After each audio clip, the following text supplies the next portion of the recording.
All right, well, we're going to do it. We'll figure out a way to persevere, Sarah Wendel. We're going to persevere this morning.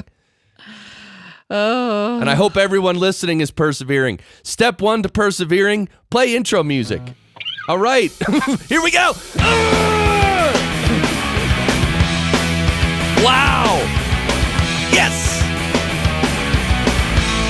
Holy cow. You made it to the Podcast Engineering Show. My name is Chris Curran. I produce podcasts, and I also run Podcast Engineering School. Every week on this show, we bring you podcast production techniques on a silver platter. That's right. You can actually imagine me walking up to you, like let's say you're poolside, laying down, chilling, relaxing with a drink. And here's Chris Curran coming up to you, like dressed as a butler with a towel over his arm with a silver platter, and he's offering you podcast production techniques. All right, that makes no sense, but you get the idea. I have a background in audio engineering in the music business, and ever since I got to podcasting, I'm really psyched about helping people in the podcasting world understand how to produce really good sounding audio, because it really is that important. And really, if you implement the best of what you learn here, your podcasts will sound a lot better, and you'll spend less time producing them. Of course, Barry's with me. Yeah, oh yeah. I know, Barry. You're so psyched to be here, aren't you? No way. You crazy? Wait, what do you mean, no way you're not psyched to be here? Barry, you're kidding, right? Yeah, oh yeah. Okay, thanks. All right, well, anyway, today is a wonderful day because we have Sarah Wendel here, and I met Sarah. Well, first, we met over the internet when I interviewed her for the Podcast Movement preview episode of this show, which was actually episode 132, when I actually did brief interviews with all but one of the speakers at Podcast Movement 2019 on the technical track. And I think Dave Jackson was the Bigfoot in that scenario. He couldn't be found. We could not locate Dave Jackson. All right. Anyway, moving on. Well, anyway, I talked to Sarah Wendel, and then we met at Podcast Movement. And Sarah, you were pregnant, and did you have your baby yet? Still pregnant, just more pregnant now. Okay, but everything's going well with that? Everything's going well. We're 30 weeks, and after I talk to you, I'll be going to the doctor today. So, yeah. Okay, well, we're going to, keep it nice and calm this episode because, and maybe your child will pick up some podcast production techniques. I'm sure. Isn't that? Do you think any of your audio production skills are sort of being absorbed by your baby? Well, it's funny because they talk about the baby's recognizing voices and everything. And so, I'm always talking to the baby, and my husband's talking to the baby, and I'm pretty sure that my baby's going to know all of my clients also as soon as it comes into the world because of all those voices being constantly heard. Your baby's going to be able to recognize ums like no one's business. Yeah, exactly. Just cries at ums. Yeah. Mommy, can I have some food? All right. Anyway, yeah. Sarah, you are an editor and sound designer. You have a background in film audio production. Mm-hmm. And you're working on a bunch of stuff now, including a show called Astonishing Legends. I'll link to all this in the show notes. And your talk at Podcast Movement 2019 was titled Post-Production: Effective Tips and Techniques for a Seamless Edit. And I have to tell you, several people came up to me afterwards, including our good friend Steve Stewart, who you could just call him Mr. Podcast Editors Club on Facebook. I mean, that's a long name, but I mean, that's his name. But anyway, he said, "Did you see Sarah's presentation?" And I didn't see all of your presentation because I was running around like a crazy person. Yeah, exactly. But he was like, "Man, she gave some awesome tips and it was great." So I think I have the virtual ticket, so I'm going to have to go find your presentation and watch it myself. And also, you were previously nominated for an Emmy, so congrats on that. Jeez. I like to tell people I just lost an Emmy. So. Well, that sounds like you won one, and then you were like, out on the town carrying it around, and like you left it in a coffee shop. Like, oh, I wish. No, actually, I don't wish. But exactly. So, all right. So you do not personally host any shows. So normally I ask the guests to go through their, like when they're about to record an episode, tell me their equipment, the signal chain of their equipment and everything like that. But you can do the same thing. It's just that you're not hosting a show. So why don't you give us like just the quick, really surface level overview of, your studio and your equipment and some of your software, and like maybe even just in general how the workflow is, like clients send you files and then all that stuff. Just give us an overview. Yeah, sure. Yeah, this is very strange for me being on this side because I'm always behind the curtain. Right. So recording in my space is so different. But usually I am either in my studio at the house, which we just finished building out. The old studio is going to be a new nursery, so we had to find another spot and spent a few months with the contractor and designer renovating one of our garage bays into a soundproof space where I could mix and edit and eventually add in a booth or just have a nice quiet recording space if necessary. And my platform is Pro Tools Ultimate. I have been on Pro Tools. It's really the only software I've ever used, with the exception of just my minor editing days back in junior high and high school, just playing around. But I was trained on Pro Tools, and that's what I've always used. My interface, which doesn't necessarily come into play here because I'm not recording in my space, but I'm using an Mbox Pro, and the reason that I chose that is because I'm not recording, so I really just needed outputs, and I have some clients that require stereo deliverables, some that require 5.1 deliverables, and this allows me to have a 5.1 output. And let's see, in terms of clients and workflow, everybody's a little bit different. The film world works totally different than the TV world, which works different than podcasts, which works different than audiobooks. But in general, I have templates set up for each one of my clients that involves noise reduction and dialogue cleanup, and then an array of mixing tools depending on what kind of specs I need to hit and different things like that.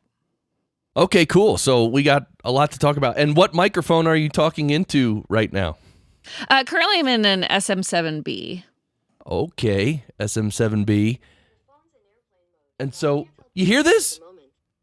What is this? I hear that. Why is my phone talking to me in the middle of a... I'm turning it off.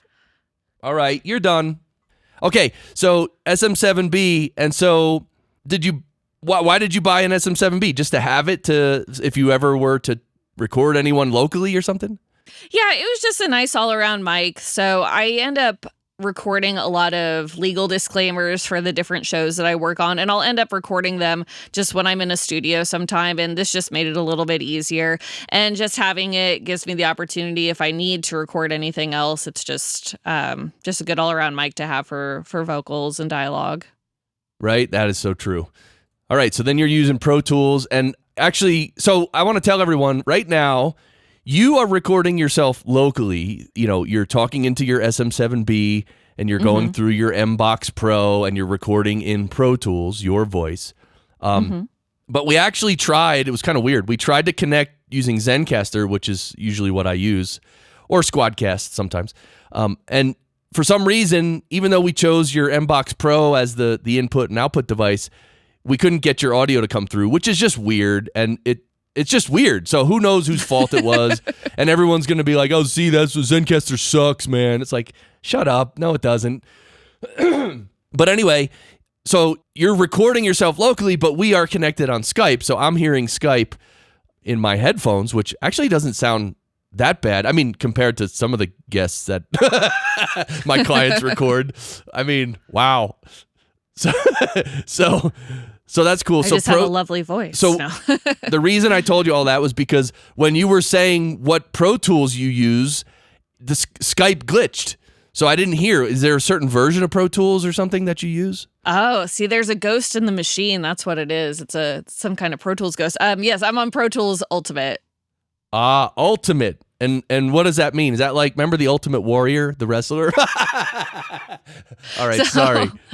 So there are different versions of Pro Tools, and back in the day, before Pro Tools moved to a subscription model, you would have there was kind of a standard regular Pro Tools, and then there would be Pro Tools HD, and it has more enhanced features. It allows, especially in the post-production world, it allows for larger number of outputs, larger number of tracks, just different things like that. And so because of the film and TV work that I do, it makes more sense for me to have that software. Now, if I was only doing podcasting, I may not have the ultimate version, but sometimes I'm working on projects where I have up to 200 some odd tracks going. And so I need to be able to have the ability to monitor all of those, see everything, and have those added features. Right. So now Pro Tools, I remember, and I'm not a Pro Tools guy, really. I mean, I've used Pro Tools way back in the day and all that stuff. And I know at some point Pro Tools was sort of required you to use their hardware. So now, of course, I know the M-Box Pro, and I actually have a little tiny M-Box, which I used with my version of Pro Tools about 10 years ago. Actually, when I first got into podcasting, I bought Pro Tools, I forget which version, and I got a little M-Box, a little tiny one, 2 inputs. And it was fine. It was good. I actually used that for the first probably 6 months of doing podcasts, maybe even more. But nowadays, when people talk about Pro Tools, they don't require you to buy any special hardware, do they? Well, it's definitely become less proprietary, and the only reason I know that because I have always working in studios, and then at home I've always used Avid equipment with it. But I actually had a situation where one of my interfaces at one point went down when I was out on location shooting something, and I was using my M-Box Pro, and it went down, and we ended up using I'm not going to remember the name. But it was just another little USB interface. Maybe was it a Scarlett Duo, something like that? But it worked completely fine within Pro Tools. So at some point that has changed. Got it. And the other thing about Pro Tools is the plugins. Now all right, maybe we should wait to talk about plugins. Yeah, let's wait to talk about plugins. Okay. Because first I want to ask you about Pro Tools First. Is that the name of that new it's like the free Pro Tools that they're letting people use? Yeah, it's actually really funny. So I haven't used that because I'm on this version, but I actually saw a post this morning in the Podcast Editors Club with many, many complaints about that software because of how limited it is. But I have actually never used it. But That's why I brought it up. I believe it is free. Yeah. I think I saw the same post, and it was like, it's like you can't edit the multi-track or something. Yeah, somebody said something about not being able to edit multi-track files and something about not being able to group. But I've always used either the HD version or now Ultimate, so I have no idea what the limitations are. I mean, obviously there are some, but I don't know how deep it goes with that software. Yeah, which is why, I mean, people have asked me in the past, like, oh, what about Pro Tools First? It's free and all this. And I'm just like, first of all, I mean, you could, first of all, try it. If it's free, download it and try it. See if you like it. I mean, what the hell? Why not? And the second thing is like, well, why? Like, if you're already using Audacity or Reaper or something that is working for you, why do you want to change? Just because of the name Pro Tools? It's like, this Pro Tools First is like the most watered down software. This is what people are saying. I haven't tried it, but it's just very, very simple software. And so it doesn't do a lot of things. So why would you use it just for the name? It doesn't make any sense. Sure. I mean, I think there's certainly a branding aspect to it because there are certain industries where Pro Tools is the standard for sure.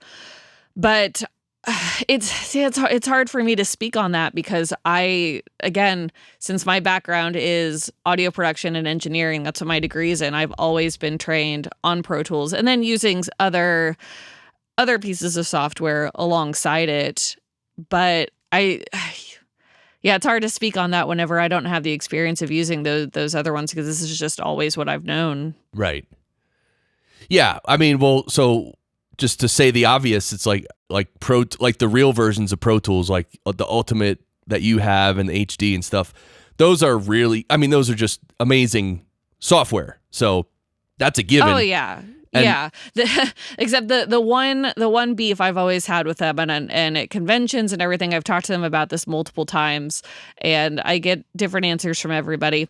I use markers like crazy in my sessions, and all I want are marker layers so that I can go to different rounds of notes, or markers on my sound effects, markers on my dialogue, and be able to sort those. And I have never ever been able to do that, and that is that's one of my biggest gripes, which I know is a tiny thing, but it's something I've always wanted and I still do not have. Yeah, that makes a lot of sense. Like even if you could color code, so what you're talking about is like you want to have a set of markers for one purpose, like let's say it's you know, markers for the background music and sound design, and then you want to be able to like toggle that off so like all those markers just disappear, and then you can put in a new set of markers for the dialogue, let's say. Yes, exactly. Right. Now, the markers themselves, can you change their color, or they're just one color? The markers themselves are one color, but you can make it so that in between the markers it changes color, but it's not exactly what I'm looking for. Yeah, that doesn't help. That might even make it more confusing if you tried to do color coding that way. But okay, so the work you do where you need to output 5.1 surround sound, obviously Pro Tools can produce that type of output, and you're saying your MBox Pro can let you hear that kind of output? Yes. And honestly, so in my new room, I have not set it up yet. The room is equipped for it. We ran the cabling and everything, but currently I'm monitoring in stereo in the new room, which has only been up, let's see, the construction finished, let's see, the beginning of August, and then a week later, we moved my stuff in. A week later, I went to Podcast Movement. Then my husband and I went on our baby moon. Then I was home for a week and a half. And then I was in Germany for 2 weeks. Oh. So, yeah. That's it. We get it. Yeah, cool. So all right. So ultimately then you're going to have, you know, all 6 speakers set up, and you're going to be able to monitor in 5.1. Yes. And so what I have currently, so I have an Argosy Halo sit stand desk with my left and right are mounted to the desk. So if I want to sit or if I want to stand, the monitors are going up or going down with me. Nice. And how high do you keep your monitors? Like on the level of your ears? I mean, your head kind of thing? Yeah, let's see. I'm looking at them right now because I'm still adjusting because I feel like they're a little bit too high, but pregnancy makes everything difficult. Let me just tell you that because the way I sit and stand and work is so totally different right now that I feel like I'm just constantly adjusting everything. So right now, yes, they're right at about my ears are probably just slightly lower than what the speakers are. I'm using Dynaudio Mark IIs, which they actually don't make anymore. And so when I expand to 5.1, I'm going to need to figure out which other Dynaudio I go with for the rest of the room. But yeah, so everything right now is being adjusted little by little. Now the one thing I don't have is the ability to, on the desk, adjust the speakers up and down. They're on a set mount so that the mount goes on the desk, and then I do. See, my husband set this up while I was gone because he's very great. So he has them set to the lowest setting, but I feel like they are still a little high. So I might end up actually turning my speakers on their side. I'm still trying to suss that out. Oh, okay. Yeah, to get them a little bit lower. Mm-hmm. So your Dynaudio Mark IIs, how big are they? Like woofer size and all that? They are like small, like near field monitors, like 5-inch woofers, something like that. No, they're 8-inch. I think they're 8-inch, I believe. Now maybe I'm wrong on that. I don't have a tape measure near you. Okay. Dang it! I didn't prep in that way. Oh, that's okay. I mean, it's just they are near field monitors. Yes. Cool. And so when you deliver a 5.1 mix, and by the way, these 5.1 surround sound mixes are for film, right? Film. Yeah, TV and film. And so it's actually really interesting. One of my TV clients, they ended up having a just hundreds and hundreds of hours of footage for all these different shows. It's a travel company. And so when they hired me on, I said, well, I need a set of deliverable specs. And they said, well, we're going to mix these, but we haven't actually sold a bunch of them yet. So just mix them to whatever specs you usually do. And then, Oh, geez. yeah, and then we'll adjust accordingly. So I mixed to my usual TV specs to the same thing I did for the Netflix series. And then we had one network interested, and my peaks were set to -6 for the other show, and they came back and they said, well, we want peaks at -12. And I was like, oh. Whoa. Yeah. I haven't seen that before. So I talked to several TV mixers here in town in Nashville that I'm friends with, and they were like, that sounds really low. The lowest we've ever seen is -10. So that TV deal did not actually work out, I guess, maybe thankfully, I'm not sure. So I asked them and I said, you guys, I can adjust my mixes. We can start going with different specs. And they said no. So we've continued on. So it's -24 with a ±1 variance and peaks at -6. Okay. -24 LUFS. Mm-hmm. Yes. Got it. Yeah. Wow. And so when you deliver a 5.1 mix, is it just like, what do they call them? The wave file, but it's with all 6 tracks within one wave file? It depends. Everybody's a little bit different. So I actually broadcast wave file. That's what it's called, I think. But anyway. Yeah, so a lot of the times I actually have to deliver multi-mono tracks. And but again, every network, everything is a little bit different. So for the 5.1 tracks, I typically deliver multi-mono tracks, and then I deliver a set of stereo interlead, stereo, multi-mono, and then sometimes they actually request even a mono down mix also. Okay, just a mono down mix of everything into one mono file. Yeah, and what do they use that for? Just for sort of like rough mixes or just lining things up or something?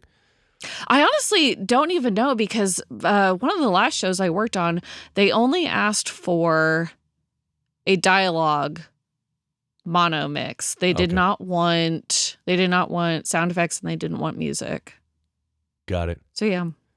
That's interesting. So it must be so different working on doing mixes in 5.1 for, with all different sounds and up to 200 tracks. And then you're going to go, work on a podcast. Well, it's funny because I feel like a lot of people have this mentality that a podcast is so much easier, but a podcast is just a different world. And especially when I think about the type of editing and mixing that I do for podcasting versus TV or film, and audiobooks especially, you can't hide anything. Most podcasts don't have underlying sound effects and music throughout the entire thing.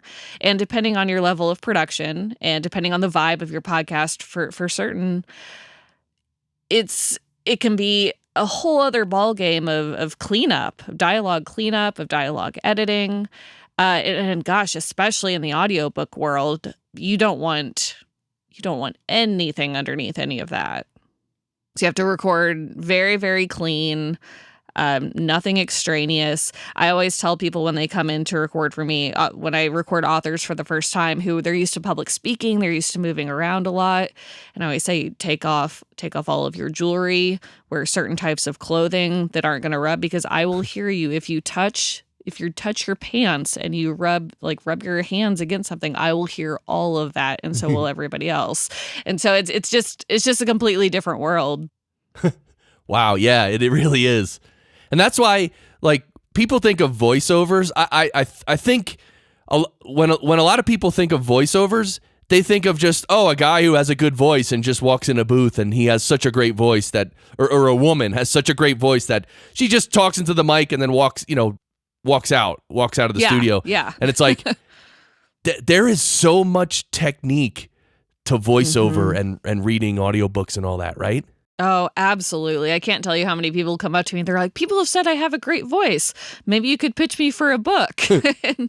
and quite honestly, even people in the voiceover world, there is even a big difference between doing commercial work and doing something like an audiobook, short form versus long form. Right. In commercial work and short form, you're really honing in on the performance of, every syllable sometimes, and getting an incredible take for something that's the length of 30 seconds, let's say. In an audiobook, there can be a lot more long form. I mean, gosh, just to be able to have the stamina to stand for that long and read and act and remember, if I'm doing fiction, remembering certain voices of characters, or if somebody's reading, if it's somebody who's hired to read someone else's material, just making sure that they understand what is meant, so you have the correct tone and emphasis on things. And if you're the author, then quite honestly, there are so many people who are amazing writers, but they can't speak very well. So not destroying your own material because you can't read it very well. So there's a lot of producing and directing that goes into that, and you have to just handle everybody a little bit differently, right? Which is from doing years of ADR recording and editing for film, you learn that with actors, because in a general sense, a lot of actors, they do not want to come back in after they've recorded something, after they've been on set, they've been in the moment, they're surrounded by everybody. They don't want to try to recreate that emotion and everything that they had in a booth 6 months later. Right. Well, I just happened, my sidekick here on the show, Barry, he's a trained voiceover. So Barry, let's you and I do a quick little thing. I'll read my line, then you can read yours. All right, here's my line. Hey Barry, did you hear the latest episode from Ralph M. Rivera? Did you have what were your thoughts on that? What were your feelings on Ralph's new episode? There's no activity. Oh, wait, and I got to mention, try to read it, Barry, like a voiceover, all right? Give it all you got, man. Okay, here we go. There's no activity, no giggle, no nothing. All right. All right. Can you try it? Just try it again, Barry. There's no activity, no giggle, no nothing. It sounded like the first one, Barry. All right. Anyway, Barry's a true pro. All right. I can tell. I can feel it. I Definitely. mean, what other professional in the voiceover community can deliver a line and then 15 seconds later, deliver it exactly the same. Exactly the same. That takes so much talent. I cannot fathom his level. Wow. All right. So you got the Dyne Audio Mark II speakers, and do you also, what kind of do you ever monitor on headphones? Yeah, and depending on the project. So for the audiobooks and the podcast, I try to monitor a few different ways. I'll monitor through my speakers. I have Audio-Technica headphones that I monitor through. And then honestly, sometimes, especially when I'm mixing sound design in and different things like that, I'll even just throw my Apple earbuds in at the end and just hear how it's translating into every single different platform, because people listen in all different environments. And it's hard because you want to mix something and make it sound fantastic, but you also have to be very aware of mixing to the way people are going to be listening to it. And how do most people listen to podcasts? They're in their car, they're maybe they're exercising, they're in earbuds, they're whatever it is. So I try to just listen in all different ways to make sure that it's translating properly. Yeah, that's great. I mean, that's what professionals do. Sarah, that's awesome. Oh my gosh, am I a professional after all this time? Wait a minute. So then you got the sit-stand desk. I butchered that. Yes, it's magic. Sit-stand desk. And you said it's a Argosy Halo. This is one of those things. So a couple things I've never had personally is one of these sit-stand desks. And also, I've never had more than one monitor for my computer. And people are like, oh my God, dude. Oh my God, you got to get a second monitor. Well, I will tell you this, okay? Before I bought this desk, and this, like, when I told people I wanted to buy this desk, they were like, are you sure? And I said, well, picture this. My friend gave me a used desk from Target 12 years ago that I have to constantly re-screw in the legs and stuff because it gets wobbly. And I've been using that free desk for that amount of time. So when it was time to build out the room and upgrade everything, I said, I am going to buy exactly the desk I want because I guarantee you I will never, ever buy another desk again. And I have one of my clients that I work with is a big proponent of sitting and standing and moving around for productivity and everything. And I've worked with him for years and I've watched it and I was like, I just feel like I would really, really love it. And day one that I had this desk, I was so mad at myself that I hadn't done it before. I absolutely love it. So I just pulled up the website, Argosy, the Halo.ge. That's the one with the sit stand capability. Yes. And this is, I have looked at this, like it was a couple years ago, but I remember getting an email or something, or like maybe some spam or something, and it was like, oh, check out the desk. Or maybe it was even the company. They may have actually, no, you know what? It was someone from the company, I think, reached out to me and said, hey, do you think podcasters might be into this? And I was kind of like, actually, no, like maybe like very, very few podcast producers might be into it, but podcasters themselves, no way. But so these desks look really cool. Like you can actually have different things mounted on the desk, like almost like a gear rack or a boom arm. Like what do you have mounted on the desk itself? Like, so I have my 2 video monitors, and then my third monitor is mounted from the ceiling actually because it's a large screen TV. And then currently I just have my left and right speakers mounted also. Okay. So all of that goes up and down when I go up and down. Wow. See, now I'm feeling very inadequate.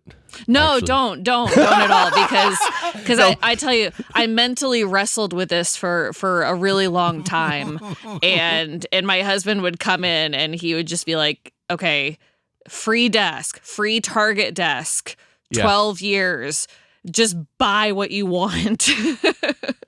Oh, yeah. Oh, I just scrolled. No, I was actually, of course, kidding. But like, no, it's the screens that I feel inadequate now. I only have one screen.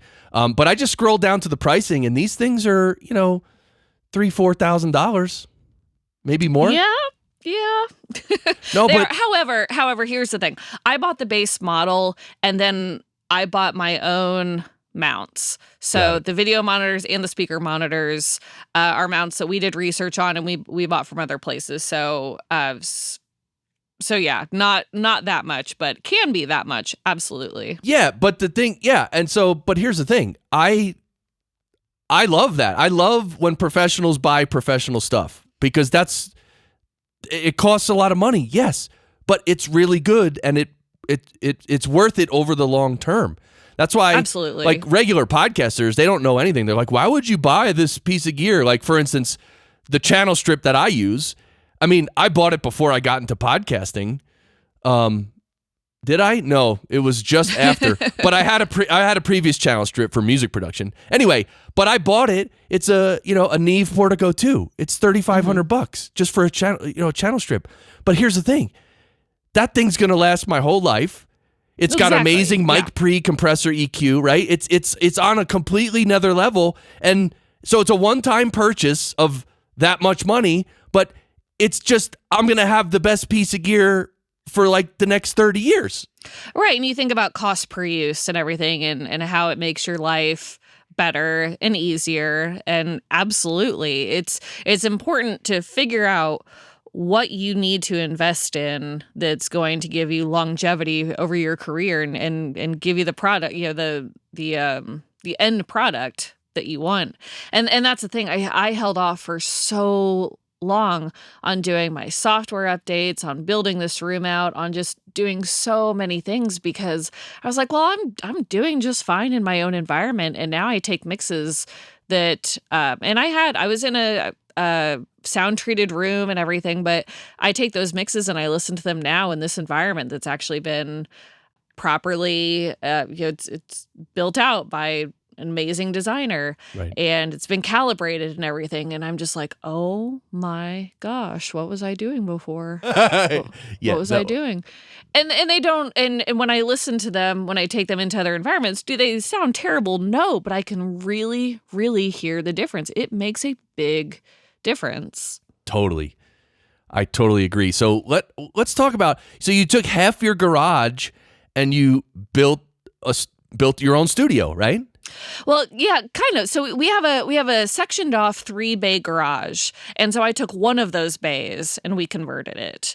And it's the bay that's it's actually connected. The way our house is built, we have the original build, and then back in the 70s, they converted the original garage into a den and then built a 3-car garage coming off of the house, like in an L shape, from the back of the den out. So I converted the bay that is connected to the house through the den and then through the sunroom on the other side. Got it.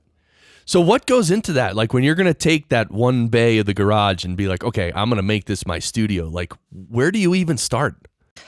Good question. I'm still not sure. Yeah. Yeah. I bet if he did that again, it would be exactly the same too. He's that good. Yeah, Barry's good. So it was an incredibly overwhelming process. I'll say this, and I'm very, very lucky to be in a city like Nashville where people convert garages and build nice home studios all the time. Right. So I had some amazing help. My designer was Gary Hedden, and he's done studios all around the world. And I remember he walked into our garage one day and he was just like, well, this is interesting. He said, I think this is the smallest room I've ever designed, because he's used to doing really large recording and mix and editing spaces. And for me, I just didn't require anything that big. So it was the design phase took a while. The other thing is we're building in this garage. And so this isn't new construction, which means that every single beam they put up had to be cut just slightly differently because of the variance of the wave on the floor and the ceiling of the garage. There's an attic above it, and found a contractor who's in the live music industry and does a bunch of other stuff, and he ended up having guys work with him who were musicians or in post or different things. And it was a journey for all of us, because it was a very different type of room than anybody was used to building out. And it was almost like the second I felt like we got to the point where I was like, all right, cool, we've got everything taken care of. Then it was like, oh, by the way, your house butts up to a highway, not a highway, but a parkway. Right. And so either we can treat this room like crazy and that's going to be great, but there's no room to put a floating floor or anything like that in here, and it would have been overkill anyway. So even with all the treatment and everything, I still hear those rumbles going by sometimes. And these guys did so much treatment in here to the point where, I mean, they were stuffing insulation and soundproof stuff into just corners I didn't even ever think about. Right. And then we went through the whole thing of the HVAC system and deciding what to use. It was going to be incredibly quiet and going through different models. And I learned so much about HVAC that I never ever wanted to know, but I'm so glad that I do now. So I have a Mitsubishi unit, and it's amazing. The thing, it outputs 19 dB. It's so incredibly quiet. Whoa. And yeah, it's insane. It's wonderful. And then the door. So I have there's an air pocket. So we built essentially, the room within a room, and then there's an air pocket. So I have a sliding sound reduction door, the air pocket, and then the regular doors that go into the rest of the house. And I can do a lot out here without hearing what's going on inside, which when I have, we have, my husband and I have 2 dogs and 3 cats, and in a few months we'll have a baby. So it was really important for me to have a space that was all to myself so that I could focus on work. And quite honestly, just in theory, being able to, when I'm out here, be way more productive and not have any of the distractions or anything, so that I can, in theory, work a little less and get back to my family. Yeah, no, that makes total sense. And it's one of the, like, being that secluded and soundproofed is so important to like focusing and getting work done.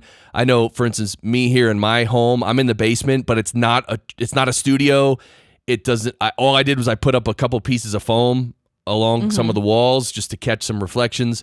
But like, you know, the HVAC system is like 30 feet down the hall. I can hear it.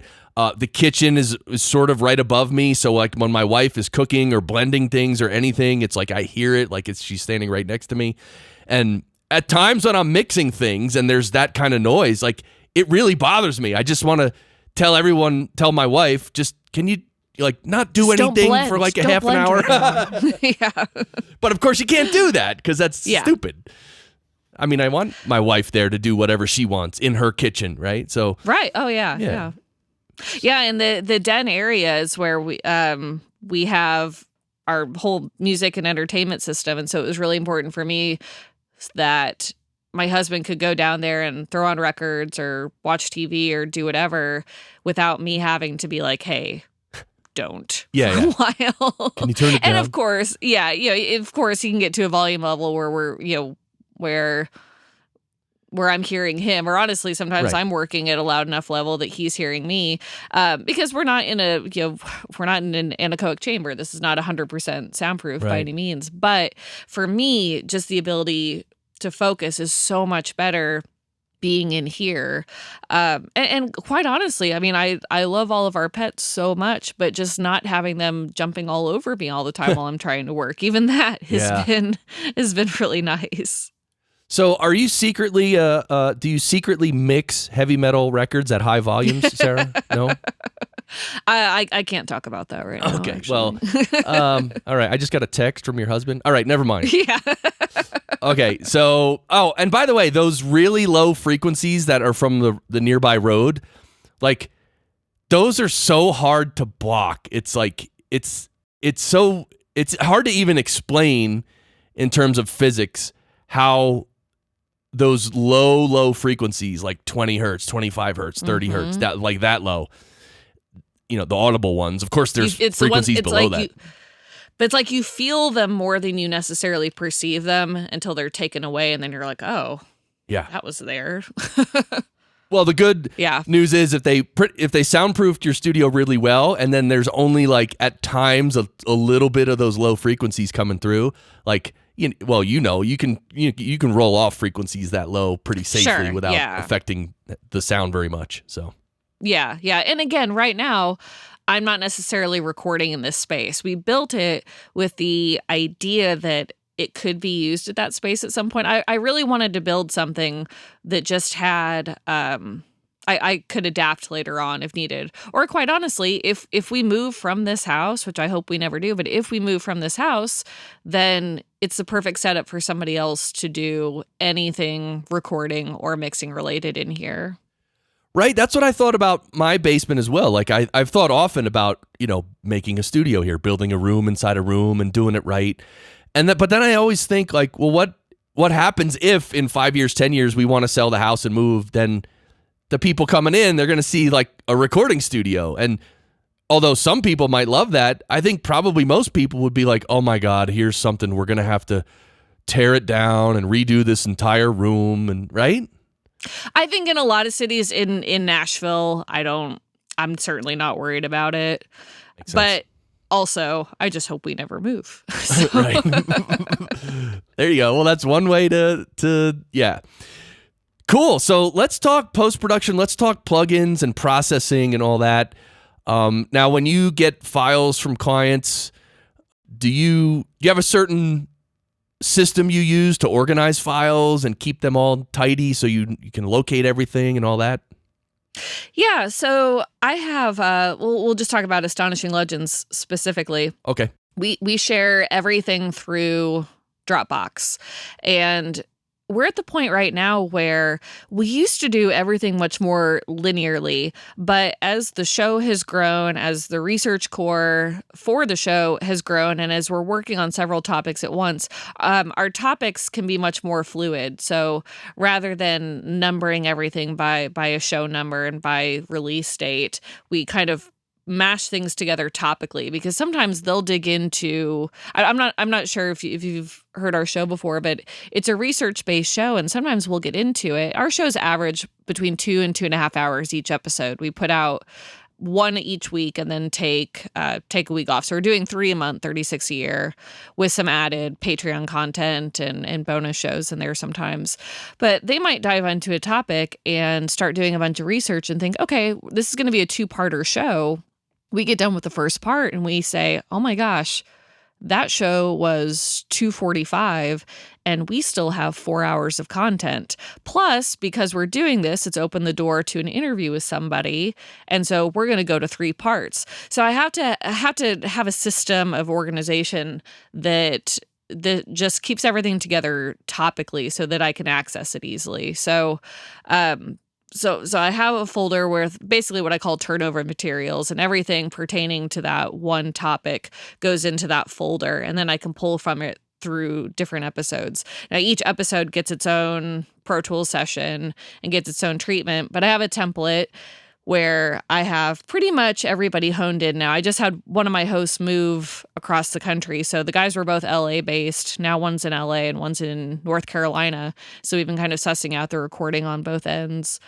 So I have their tracks with generally the plugins that I use for everybody. So I'm using an EQ to roll off low frequencies. I'm using RX7. I'm using a dialogue denoiser. I will use spot treatment for declicks, decrackles, but they're both recording in fairly quiet environments. So I don't have to worry about going too crazy when it's just the two of them. And then I'm doing general things. I have the Waves Diamond bundle, and for podcasting specifically, you could have a much lower bundle and use everything that I'm using. But I'm using a compressor, a de-esser. I'm putting everything through an L2 at the end. And then I have everybody organized. So everybody gets their own track. We have somebody who records a disclaimer at the beginning of each show. So he has his own processing on his own track. We have listeners who call in or record little segues that go at the end of each of our commercial breaks. And so each one of them gets their own track. I separate out the main show content from the commercials for our hosts. And then all the dialogue gets bused to it goes through an aux track, which gets just a little tiny bit of limiting on it just to make sure. I have a true peak limiter on it just to make sure it doesn't peak too high. And then all of that gets bused to a full mix and then a dialogue stem. And then the same thing for any of our sound effects or our theme music or our sound design. We have actually a separate sound designer for the show. We have so much content that I will mark where we want sound design. I'll edit that and I'll send it over to him. He'll create the sound design, send it back to me, and then I'll put it into place and mix it in. And so all of that content, that's already mixed internally. It just needs to be, the overall levels adjusted and everything. And sometimes we have audio clips that come from other people where we don't want to do any treatment to it at all. We may adjust the volume of it, but to keep it as true as possible, I don't send it through any kind of compression limiting, anything like that, any type of denoising. Some we do, depending on what the content is, but some we don't. But then all the music and the sound effects, those all get bused to their own stem along with the full mix track. And then we have a whole process for QC and deliverables where we send sessions back and forth to one another as well. Mm. Let's talk about stems for a second. I'm not sure everyone listening knows what stems are. So can you explain what stems are? Yeah, sure. So a stem in the most basic sense is when you take a component of your audio and you segregate it from everything else. So for instance, in this case, so you have your full mix that includes everything, all of your dialogue, music, sound effects. It is the final product. But then you have a stem that is only your dialogue, and then you have a stem that is only your sound effects, and then one that's only your music. And the reason for that is so in this case, in any type of different audio world, there's a lot of different reasons why you would have different stems. For example, in film, one of the reasons that you do different stems is so they can create foreign versions of your dialogue. So they can use the exact same mix for the music, the sound effects, everything like that. But they can redub the dialogue and then create other versions. Right. There are a lot of different reasons in music why you do the same thing for live performances and different things like that. The reason that we do it here for this show is to be able to easily repurpose material if we need to. There have been plenty of times where we have done a topic and then we might want to go back and reference it when there's a related topic later on, or if we're interviewing the same person for something else.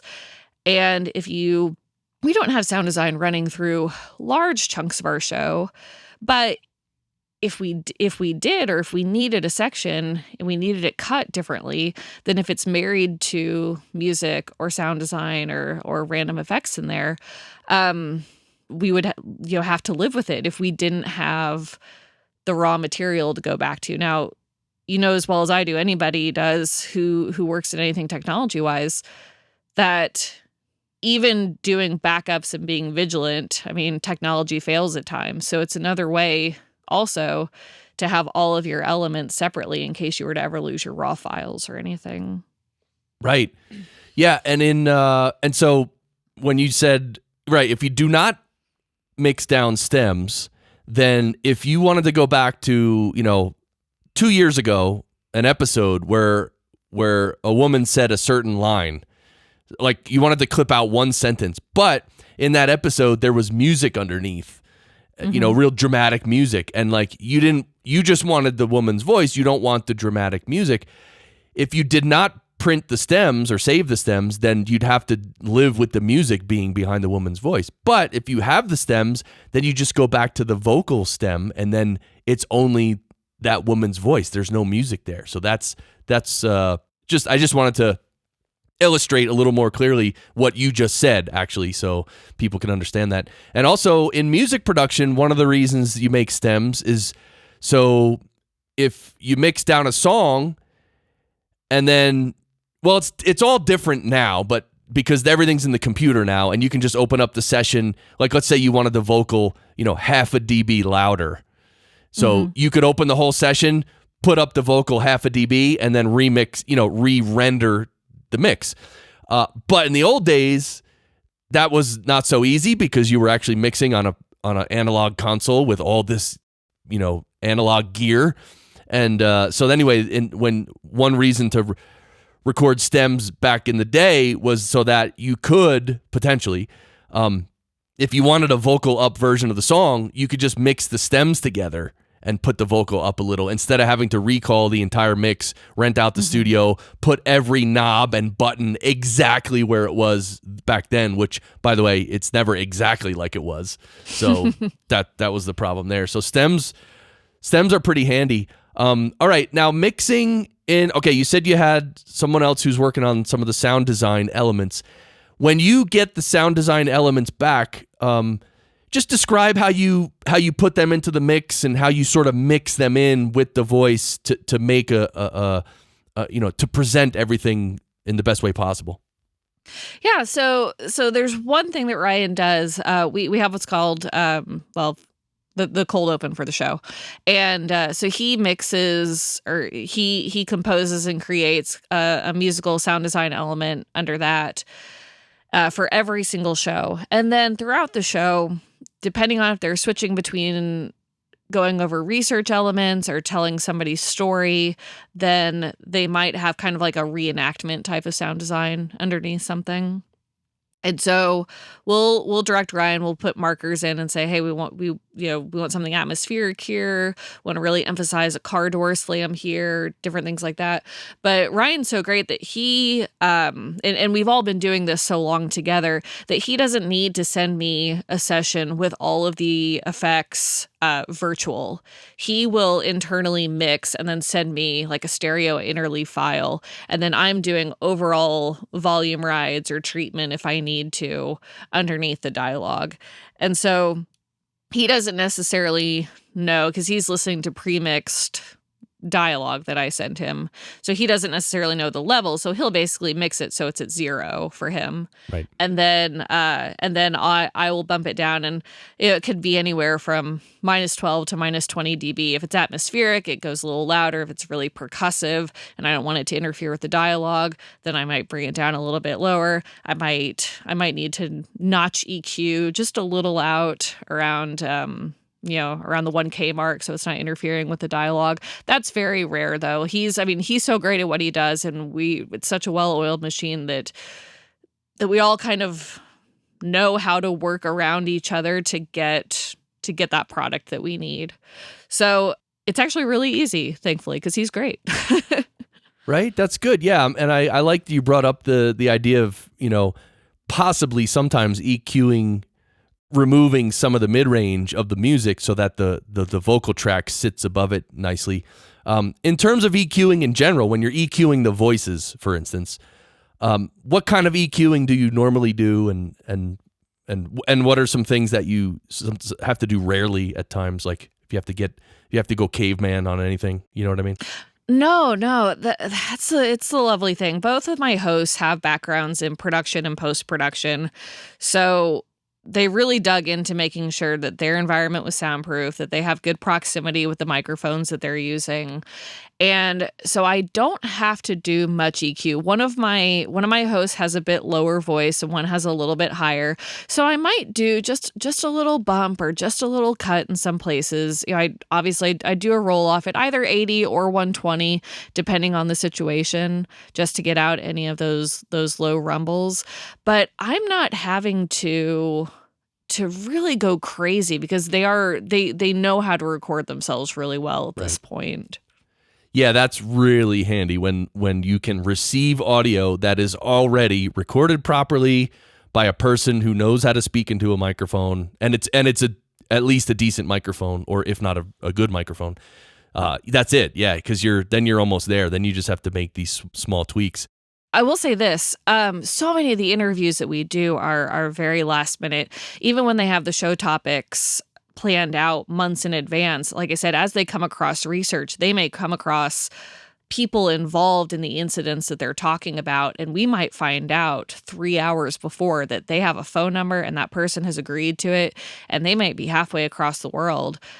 So we're not in a situation where with interview subjects, we have the luxury of being able to have them record themselves locally, or send them a mic or go through anything like that and be able to plan that all in advance. A lot of the times it's off the cuff, it's Skype, it's phone.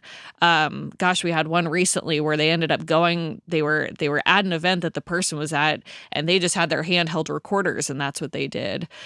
But so at the same time, it's like you can have that very high production value with a regular show, but with interviews and stuff, sometimes it's guerrilla recording at times, and you just have to kind of go with it. So in that case, I will process the interview subject way differently, but there's also this caveat that people understand the environment and what went into getting that interview, so they can be much more forgiving over bad audio. And honestly, that's, for me, it's a lot more about the editing of that person rather than the processing of them, because a lot of the times, I mean, even me, I'm sitting here, I'm so not used to recording myself that I'm constantly reminding myself, like, don't touch anything right now, we're recording, don't do that. Right. But a lot of those people, they have no idea, and you may not have the time in advance to go over a lot of that with them. So there's noise, there's crackling, you have no idea what environment they're in. So I'm using a gate, or I'm muting them, or I'm really doing a lot of denoising to just try to minimize that stuff. And that's where who knows what I'm going to get Right. when it comes to some of the interviews. So what's your general feeling on compression? Like, I know some people, they don't like to compress at all. And I hear this a lot from amateur podcasters, like, no, I like the natural sound, man. I don't want to use a compressor. And then, of course, you got guys who probably use a lot of compression, like radio style compression. Where are you in that spectrum, and what's your feeling on compression in general? I'm I guess mid-range on it, because my guys can be very, very dynamic at times. And so I have one that he gets very into things and he'll talk very low. And then the other one will come in and he's like, ah! And so I have to be able to balance that out a bit. I don't slam things. I'm definitely not music compression level, but I like to play a bit of the audio and just set my threshold to where that audio is generally hitting, and then it's catching those peaks as they go up, as to not alarm somebody who's listening. In the audiobook world, it's a little bit different. It's not so heavily compressed like it is with music, but there is more compression that goes on there. Again, I think it's kind of the style too. So many of the podcasts are more laid back, more conversational, and so you can afford to kind of have some more of that dynamic variance, I think.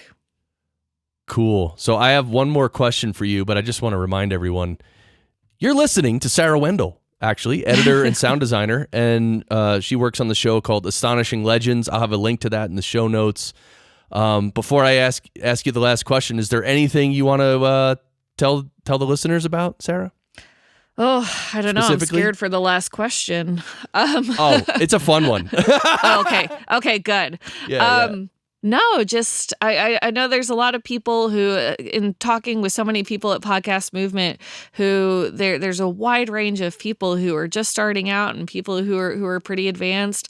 The biggest thing that I like to talk about is editing itself, because my background was so much in the film world, I was before podcasting, just cutting things and making them seamless. And the thing I really, really harp on is for people to know that dialogue editing is such a creative task and such an art form on its own. And the best dialogue editors that you listen to, you'll never ever hear their work, because you just don't think anything was done.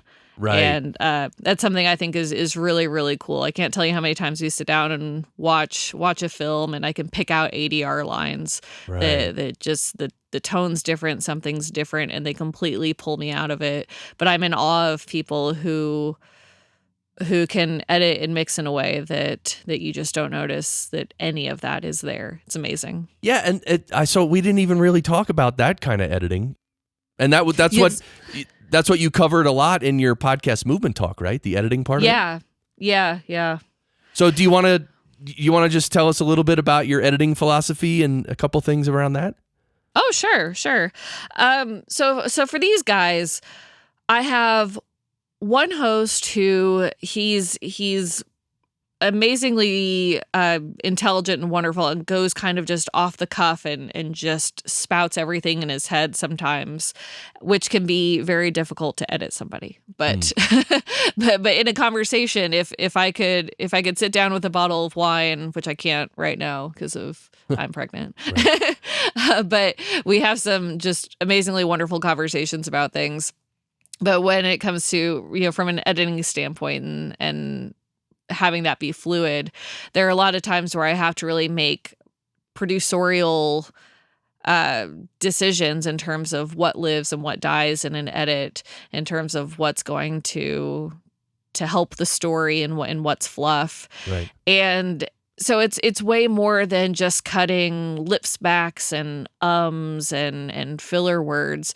It's really about taking what somebody has said and not manipulating it to make them say something different, but just creating clarity in what they're saying.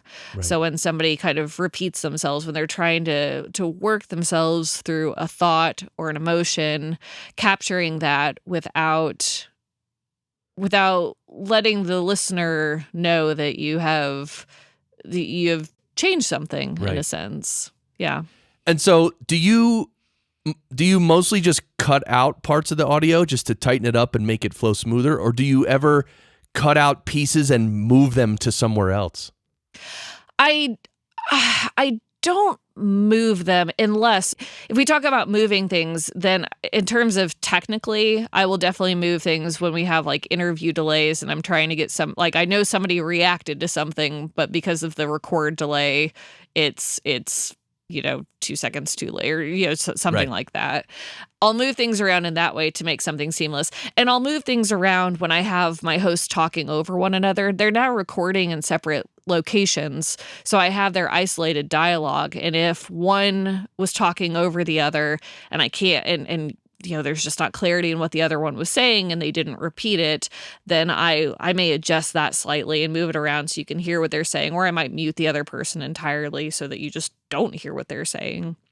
Yeah, I find myself doing that too. Like, people talk over each other, especially when they're connected over the internet and they cannot see each other. It's like right now.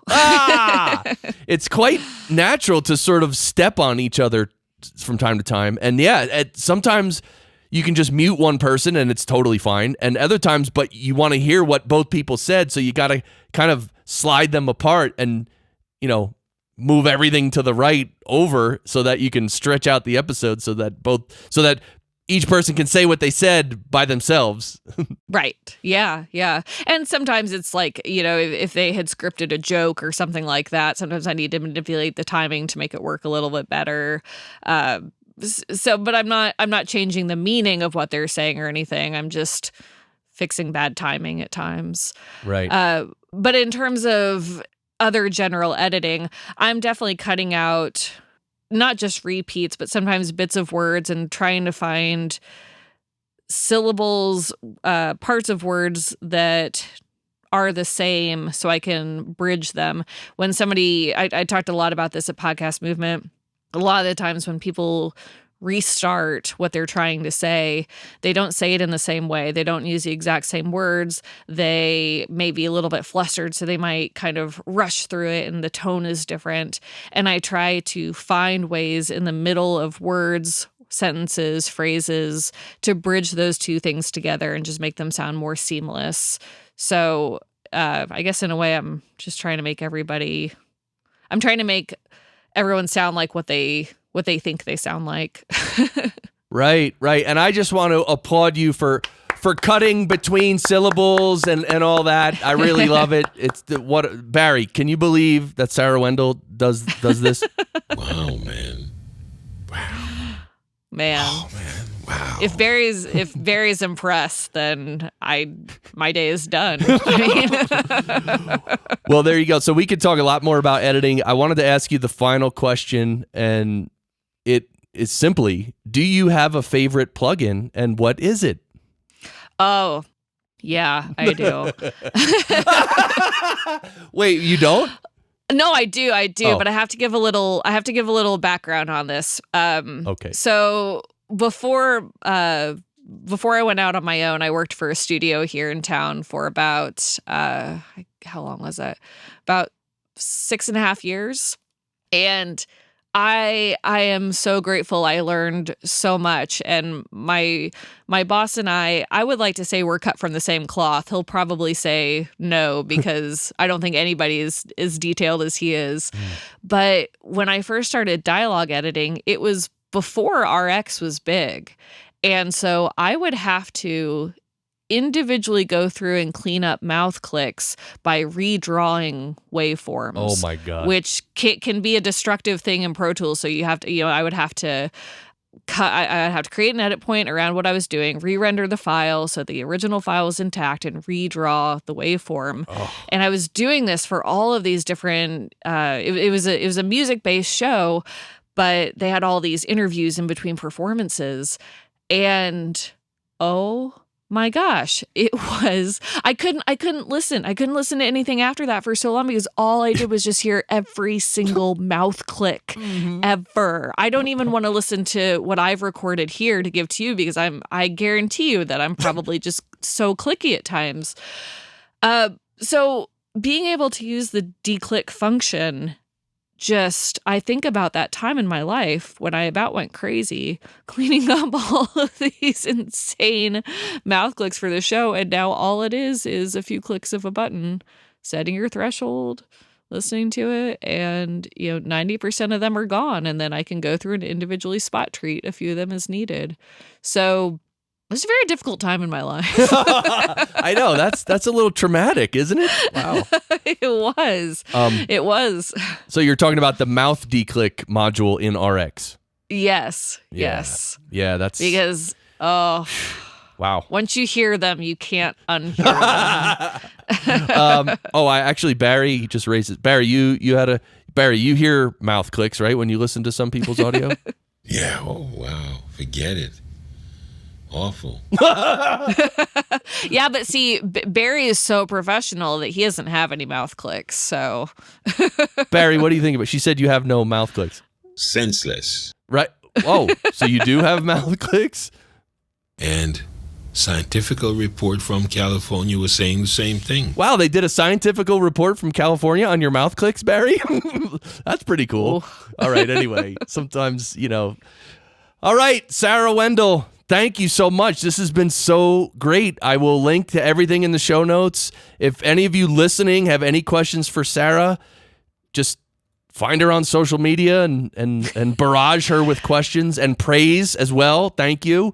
And the best of luck with the birth of your child, Sarah. Thank you. Yes, at some point we'll actually get a website up and running and everything going. But for now, Facebook and Instagram, I'm not very present. I probably should be more. Well, that's okay. You're the mysterious audio producer type. That's cool. Normally with my guests, Sarah, at the end, we literally yell at the top of our lungs, sound great. Okay. But with you, I want to do it, a baby-friendly sound great. Just the nice sound great, okay? And everyone in your cars listening, do the same thing. Are you ready, Sarah? I'm ready. Okay, go. Sound great. Great. Yeah, but I'll yell, sound great! Ah!